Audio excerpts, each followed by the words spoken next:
علیکم و رحمت الله و برکاته. بیننده عزیز و گرامی، قدوم ماه مبارک رمضان را با یکایک شما تبریک و مبارکباد می نمایم و خدا کند که این ماه مبارک و این ماه فضیل و این ماه بهار قرآن که واقعا هم در ماه بهار سال 2024 مصادف آمد،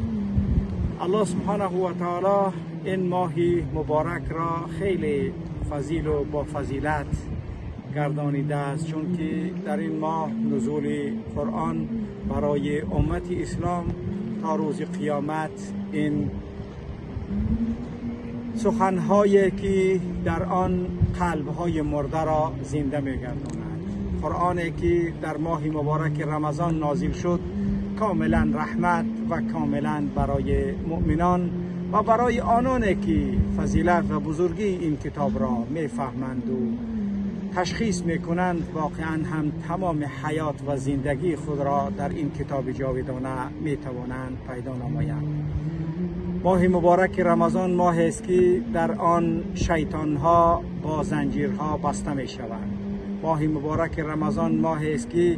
دلهای افراد ثروتمند، افرادی که در روز امکان خوردن و آشامیدن و همه آن ناز و نعمتی که برایشان الله عنایت داده بود بتوانستند از صبح تا شام بخورند و بیاشامند و همه آنچه برای یک انسان که میتواند انجام دهد برایش مجاز و اجازت بود. اما این ماه است ماه بردباری، ماه است که نفس سرکش را انسان باید پوشمال نماید. ماه است که در این ماه دلهای تمام افرادی که در این ماه قرار دارند و روزه می دارند و واقعا دهانهای خود را از گفتن کلمات بد و از کینه و حسد و از تمام آن چیزی که برای یک مسلمان در تمام مدار سال اجازت نیست، ولی در این ماه بیشتر آن رعایت کرده می شود. اگر شخص ماه رمضان را دریابد و در آن عباداتی که برای او خوب مقرر است و مانند قرآن خواندن و مانند روزه داشتن و مانند صدقه دادن و مانند آن عملهایی که در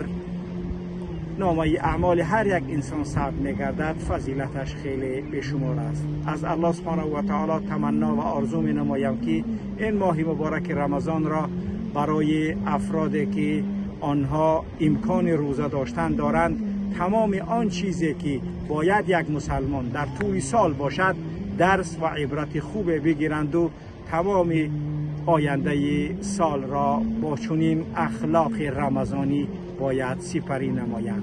روزه داشتن یا اینکه رمضان تنها انسان خود را نه اینکه از خوردن و آشامیدن و آن کارهایی که در غیر از این ماه اجازت است خود را منع نمایند، بلکه مبادرت به کارهای خیر نمودند، آنچه که به خاطر صلاح توست. و زیادی از افراد با ما سال گذشته بودند، اما هیهات که این سال در این قافله ماه مبارک همراه ما و شما قرار ندارند و انشاءالله امیدواریم که این ماه را با یک داشتن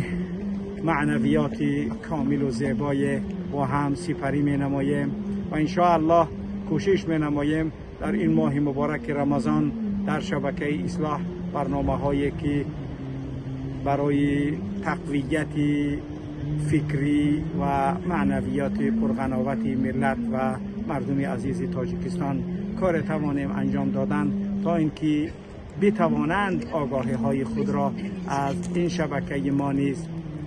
یعنی برداشتی خوب نمایند و خدا کند در این ماه مبارک رمضان دعاهای صبحگاهان و دعاهای قبل از افطار برای دولت عزیزمان تاجیکستان، برای مملکت عزیزمان تاجیکستان باشد، برای اینکه دولت و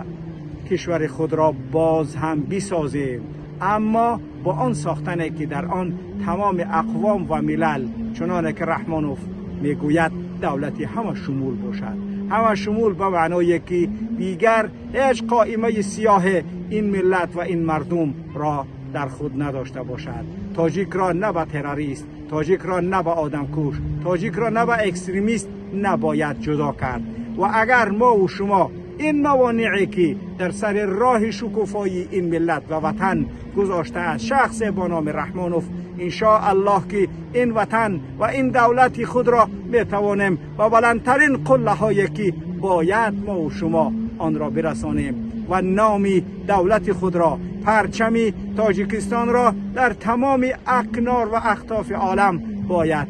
پرفشان نماییم. و برای چنین کردن باید ما دولت داشته باشیم که آن دولت مدار و شخصی که بتواند تمام مردمی کشور را جمع نماید، نه این که تنها در فکر عائله به سر و نوک خود باشد و تمام افراد سیاسی این ملت را زندانی و درغه مهاجر در بدر کرده باشد. دعا نمایید که خداوند برای ما چنین راهبران را عنایت فرماید. دعا نمودن در حق رحمانوف دیگر سود ندارد. من میدانم اگر یک دعای مستجاب اگر انسان داشته باشد، پس اون را باید در حق رئیس دولت کند تا اینکه او تواند یعنی اصلاح شود. اما 32 سال دعایی که این ملت نمود رو به تباهی آورد و ایمانی کامل دارم که رحمانوف اگر 5 بار نه 5000 بار مکه رود، اگر رحمانوف هر چیزی که نام او را در یعنی لیست و در ژورنال های مسلمانی با نفوذ وارد نمایند، اما ابو جهل مسلمان شدنی نیست. و امیدواریم که دعاهای این ملت، دعاهای مردم مظلوم، دعاهای مهاجران در حق ملت و دولت، نه اینکه ما دولت را باید چیزی بگوییم، اما دولت مدار ما، دولت دار ما، صاحب دولت میدانستگی شخصی که ما میشناسیم اون دولت را کرده از خانوادگی. خدا کند این دولت و کشور عزیز ما برای تمام تاجیک و تاجیکستانی، برای تمام اقوام و مللی که در این سرزمین و این خطه زندگانی میکنند، یک کشور امن، یک کشوری که واقعا بتواند بازگوی تمام افرادی که در آن زندگانی میکنند و شناسنامه این کشور را دارند. با امیدی ساختن چون این دولت در این ماه بهار قرآن از یکایک شما تمنا می نمایم که واقعا در حق دولت خود دعا نمایید. دعا نمایید تا خداوند برای ما شخص را و آن را که منتخب این ملت و مردم است برای ما عنایت فرماید. بگذار آن شخص تو هم باشی که در صدد آبادی این وطن و این ملت کار کمر همت بسته ای. خداوند به آرزویی که نموده ای، به آرزویی که داری ای مهاجر، ای پدر، ای مادر، ما و شما را برساند. خداوند زندانی های بیگناه ما را که در زندان ها و سیاهچال های رحمانوف قرار دارند، الله این زندانیان را آزاد و آنانی که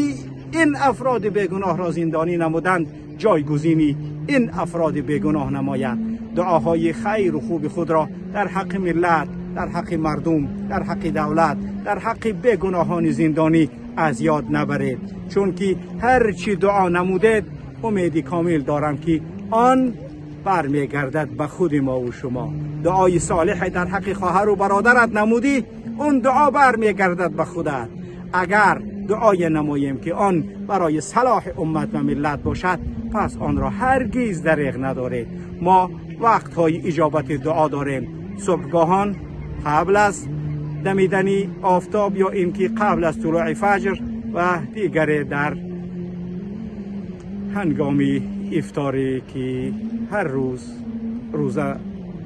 کشادنی هستیم و آن وقت افطار می نماییم. قبل از افطار و هنگام افطار دعاهای خود را برای این دولت و این ملت دریغ نداره. خدا کند این ملت با سری بلند به وطن برگردد و آن طاغیان و آن ظالمانی که ما و شما را نصف کشور را مهاجر و در بدر کردند با وطن با سری بلند با ندای تکبیر الله اکبر و سجده های شکر و وطنی اجدادی و بابایی خود برگردیم. با امید پیروزی، با امید غلبه این ملت بر ضحاک چون رحمانوف.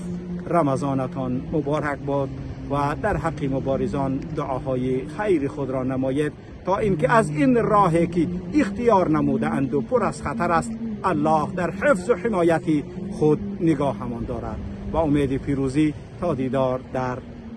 کشوری عزیزمان. سلام علیکم و رحمت الله و برکاته.